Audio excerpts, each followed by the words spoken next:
We have some breaking news coming in. Let's go straight to that. The story is developing from Kerala, where the death toll has reached 27 in the horrific rain-related tragedies that we are witnessing. Red alert issued for 11 dams across the state. High alert issued in Ernakulam and Idukki. Pilgrimage to the Lord Ayappa temple in Sabrimala has been put on hold after two shutters of the Kakki Dam were opened, causing a rise in water levels in the Pamba River. Chief Minister Pinarayi Vijayan has appealed to people to shift to safer locations. 247 camps have been opened across the state for the affected people.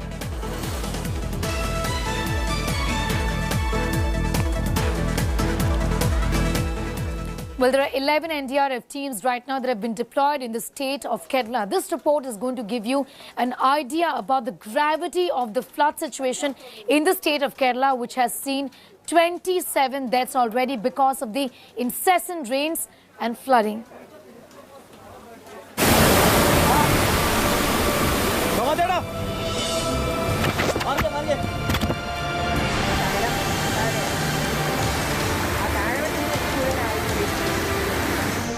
The big deluge. After incessant rainfall and floods, a trail of destruction. 3 devastating days for Kerala.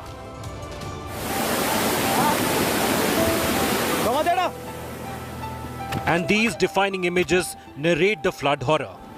The chilling video from Idukki captures a father and son from Gujarat clinging onto the wheels of a bus in a desperate bid to save themselves from swirling water. Thankfully, the conductor spotted the duo and dragged them to safety. The miracle rescue caught on camera.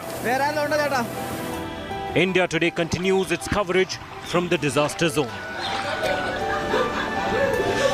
The monsoon mayhem in Pathanamthitta district has caused a havoc almost situation. Look at this, one of the main highway. The highway which connects one district to another is almost now submerged and flooded. And water, it's not a stagnant water, it's still flowing.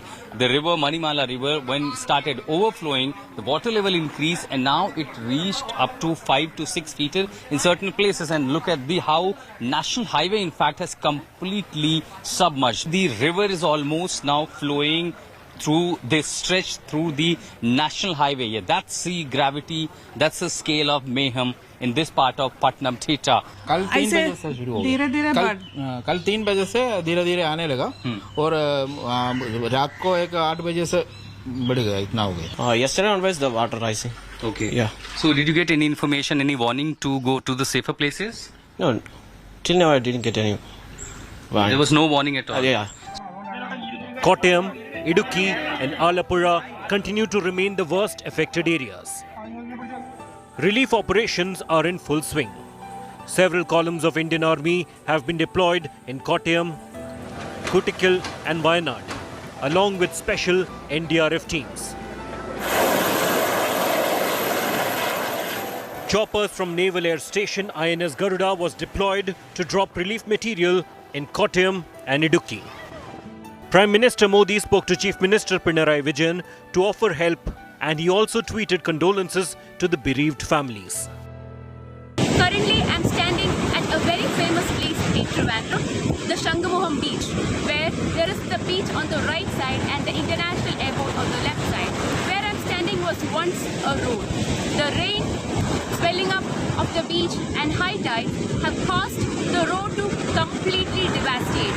There used to be truck sellers here, shopkeepers, and this was also an entertainment spot. Right now, all of it at stake. And most importantly, the transportation has been completely cut off at this place.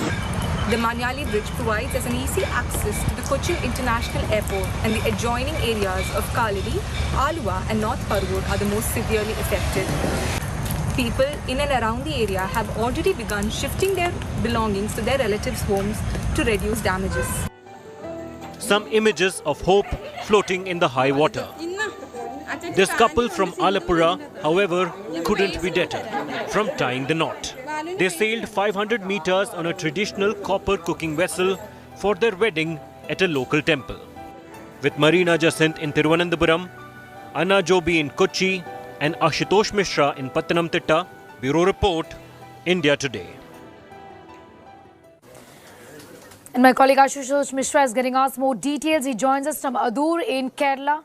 Ashutosh, the ground reality just now where the Chief Minister is saying that there are relief camps and he's asking people to move to the camps. But the death toll unfortunately has gone up. Just to give us an idea of the situation and whether the administration really is in control of the situation as of now. Well, death toll has risen to 27 and that itself explains how severe the situation is, particularly in the worst affected districts like Kottayam, Idiki and Pathanamthitta. At the same time, tomorrow's day really going to be crucial as 11 dams have been issued high alert, and in these high alert the gates will be open to release water which is rising in the level, and particularly after following this, the one dam which is open in Pathanamthitta, there will be Idiki Dam's gate will be opening tomorrow at 11 a.m. I'm looking at that. There is a high alert issued because the water will be affecting not only Idiki district but also to Ernakulam. So the Chief Minister and the administration has appealed to the people, those who are living in the low-lying areas, to go to the safer places. More and more relief centers are being made. And how grim the situation, let me show you, because once the gate of those dams are open, look how the water has now. This usually to be a shallow, shallow water river flowing. Now it has completely gone up to 30 to 40 feet, and most of the localities that I see around are now submerging or the flooding completely. So once the water released from the dams will start reaching to the low-lying areas, the situation will really be severe. All the administrative efforts have been put on standby, including NDRF, the SDRF, the quick response team, the local police agencies, and the priority at the moment is to evacuate people, those who are living near the river banks and also the low-lying areas. So once that evacuation process takes place, all eyes will be on tomorrow when the gates will be opening at from 11 onwards, and since 11 dams are put on high alert, this is going to be really critical and crucial as far as tomorrow's day is concerned. However, a sign of relief or breather is that the torrential rainfall in certain places, perhaps most of the places, have reduced drastically. Sneha.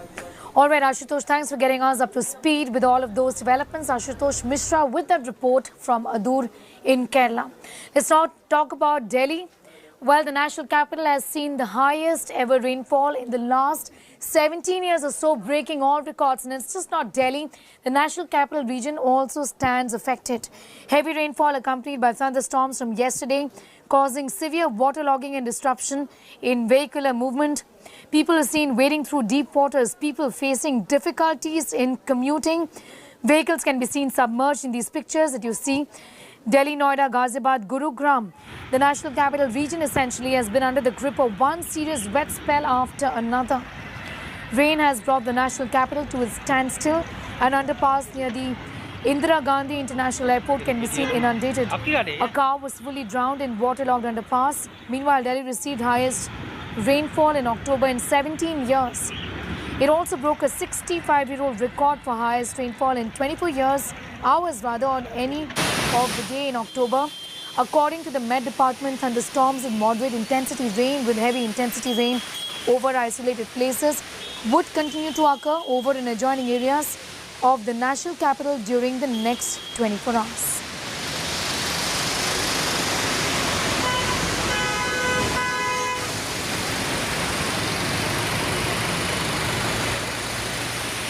It's a 61-year-old record that has been broken in the national capital. Let's give you an idea about the kind of rainfall that Delhi has seen in the last 24 hours or so.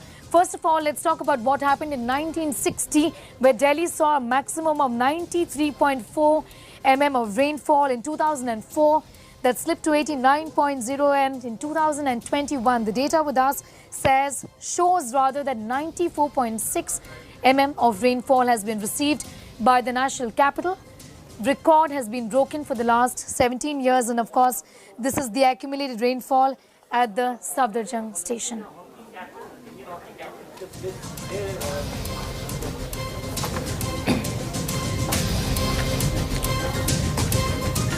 Not just Delhi, in the neighbouring state of Uttarakhand, there is a red alert where, in fact, there has been a warning that rainfall is going to continue up until the 19th of October and that all precaution must be taken. The specific instructions have gone out to tourists who are travelling to this region. Schools in the state continue to remain shut. All trekking, camping, mountaineering groups have been barred from entering into the forest areas of the Nanda Devi Biosphere Reserve in the wake of heavy rainfall alert. All the routes to the hilly areas have been completely blocked. More than 8,000 vehicles are stuck in Rishikesh alone. Home Minister Amit Shah spoke to Uttarakhand Chief Minister Pushkar Singh Dhami over the weather situation in the state. The Chief Minister on his part has directed authorities concerned to remain on alert, appealing to people so that they do not undertake the Char Dham Yatra amid warnings of heavy to just very heavy rainfall. जो अग्रिम 2 दिन के लिए भारी alert किया हुआ बारिश को देखते हुए, तो सुरक्षा के मद्देनजर सरकार की तरफ से ये व्यवस्था है कि लोगों को ज़्यादा से ज़्यादा ऋषिकेश और इस एरिया में ही रोका जाए। 2 दिन के लिए यात्रा को लगभग स्थगित ही रखा जाए ताकि आगे जाके कोई फंसे ना, कहीं रूट पे लैंडस्लाइडिंग हो या किसी जोन पे परेशानी हो। उस लिहाज से उनको यहीं रोका जा रहा है। हम बहुत ही हरासमेंट के साथ यहाँ तक पहुँच पाए हैं और अभी उसके बाद वो स्टिल बोल रहे हैं कि अब ये भी समझ नहीं आ रहा कि हम वापस जाएं या कहाँ जाएं। ना नाइट स्टे का कुछ है, ना कोई अरेंजमेंट है, ना कुछ है। मतलब टोटली हैरेसमेंट है, समझ ही नहीं आ रहा अभी क्या करें। हम कल से चले हुए हैं, बहुत थक भी गए, सुबह वापस भी भेज दिया था, फिर हम दोबारा आए इधर, अब दोबारा बोल रहे हैं वापस जाओ।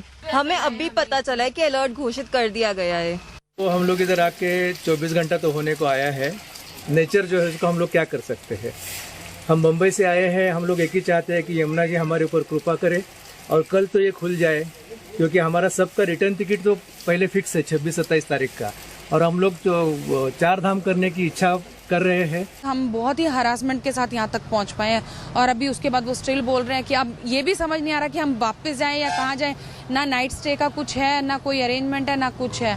मतलब टोटली हैरेसमेंट है, समझ ही नहीं आ रहा अभी क्या करें। अलर्ट की वजह से जो 2-3 दिन का अलर्ट उत्तराखंड सरकार के द्वारा, मौसम विभाग के द्वारा घोषित किया गया है, उसमें किसी भी हाल में पहाड़ों पर जो यात्रा कर रहे हैं वो उन यात्रा से बचें। और यही कारण है कि तमाम जिलाधिकारियों ने और तमाम पुलिस कप्तानों ने बॉर्डर पर पूरी तरह से सील लगा दी है उन लोगों के लिए जो यात्रा मार्ग पर निकलने के लिए बात कर रहे हैं या जाने की तैयारी कर रहे हैं। ऐसे में जो गाड़ियां पहाड़ों पर ऑलरेडी मौजूद हैं, उन गाड़ियों को सुबह से ही ये मैसेज दे दिया गया था, अलर्ट कर दिया गया था कि वो जितना जल्दी हो सके वो नीचे वाले मैदानी क्षेत्रों में पहुंचकर स्थान प्राप्त करें ताकि किसी भी अनहोनी से बचा जा सके। और यही वजह है कि अगर मेरे इस तरफ आप देखेंगे तो हजारों की तादाद में गाड़ियां हैं जो नीचे की तरफ आ रही हैं, और आप इस छोर पर अगर आप देखेंगे तो ये वो गाड़ियां हैं जो पहाड़ पर 4 धाम यात्रा मार्ग से लगातार नीचे की तरफ उतर रही हैं, और जो क्रम पिछले काफी समय से टूटने का नाम ही नहीं ले रहा है, क्योंकि लोगों के मन में डर है। Welcome back. Getting you this report from the national capital, where year after year the pollution levels always increase at this time of the year as the stubble burning in the neighbouring states of Haryana and Punjab pick up. Let's give you an idea about the stubble burning and how it has picked up in Haryana and Punjab. This data on your screen shows how stubble burning has increased in the last 2 weeks. Apart from Haryana and Punjab, significant stubble burning instances can be seen in Pakistan as well. For Delhi, it's rain brought some respite in spite of from the rising pollution. Well, as we speak, the air quality index in most parts of Delhi is below the 100 mark. That means good. In a bid to tackle pollution, the Delhi government has launched the Red Light On, Gari Off campaign to reduce pollution emissions from vehicular pollution.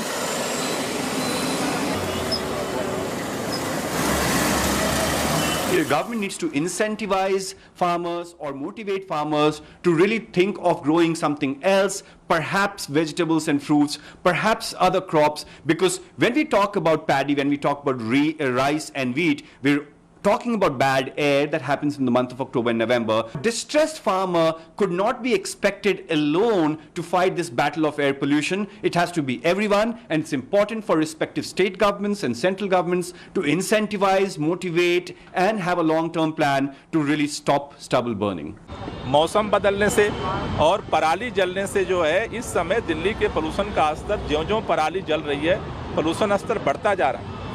इसलिए चूंकि पराली जो बाहर जल रही है उन राज्यों में हम कुछ कर नहीं सकते, इसलिए हमारी कोशिश है कि हमारे अपने हिस्से का जो प्रदूषण है, दिल्ली के अंदर वाहन का पोल्यूशन है, डस्ट का पोल्यूशन है, उसको कम किया जाए। इसलिए ये रेड लाइट ऑन गाड़ी आप कैंपेन हमारे से शुरू कर रहे हैं। Rising level of pollution has always been a concern in the capital of the country.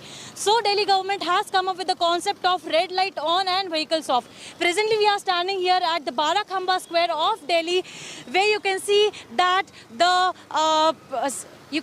how people are standing over here holding placards in their hands. On the placards it's written that red light on, Gadi off. Here the vehicles will be standing and they are making people aware that the vehicles should be turned off when the red light is on. We'll also try to speak to these volunteers who are standing here since today is the first day of campaign and they are standing here since morning. आप बताइए आज पहला दिन है इस campaign का, किस तरह से लोगों का सपोर्ट मिल रहा है आपको? लोगों का बहुत अच्छा सपोर्ट मिल रहा है। यहाँ पे हम प्रदूषण के लिए खड़े हैं, प्रदूषण मुक्त करने के लिए, और लोगों से हमारी बस यही राय है जब रेड लाइट ऑन हो तो प्लीज़ गाड़ी ऑफ करें, और बस इतना ही कहना चाहते हैं हमारा अच्छे से सपोर्ट करें। हमें किसी भी हाल में कुछ ही महीनों में प्रदूषण कम करना है।